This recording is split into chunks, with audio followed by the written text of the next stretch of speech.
After interviewing these people, what do you see from this community? What do you see from these people? What do they get from this place? I see diversity, and yet I see union.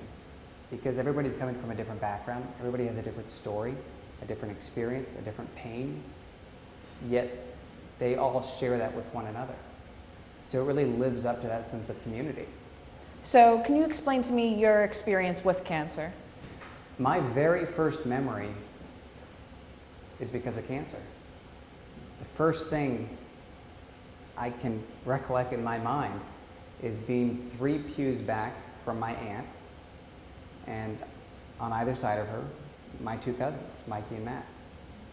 And we were in a church, and they were looking forward, and their father was in a casket. And that's the first experience I have, and the only reason we were there is because of cancer. And did you have any other experiences after that? After that, you know, you're kind of removed from cancer in the sense of that's my parents' generation. Right. That's not me. It doesn't affect me. That's the older people. Yeah. But my cousin Matt, when he was diagnosed, he was just 13. He was one of us.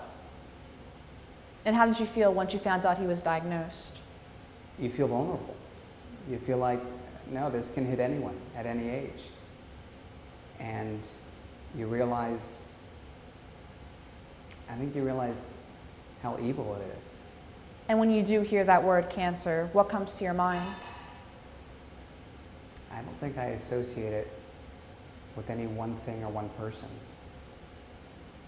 Unfortunately, when I hear the word cancer, and it is unfortunate, I just think of how common it is, And how universal it is. do you think support is very important? Having support when someone has cancer?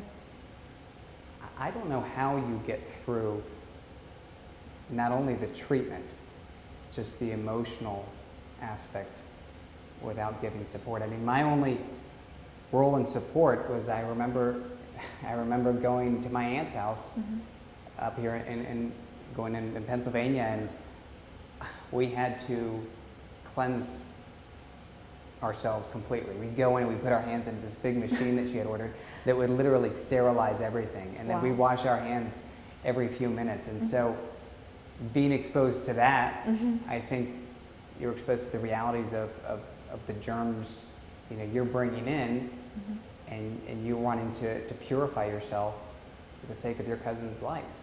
With you being a reporter, how is what you're doing unique to anything else you've worked on before? Generally, news is bad news. So when I'm on the scene of something, you generally don't want me there. It's often a tragedy. There are times that we can bring good news and hopeful stories, but those are few and far between. And even more rare is to have the bad news and yet good news come out of that. And I think that's what this place does.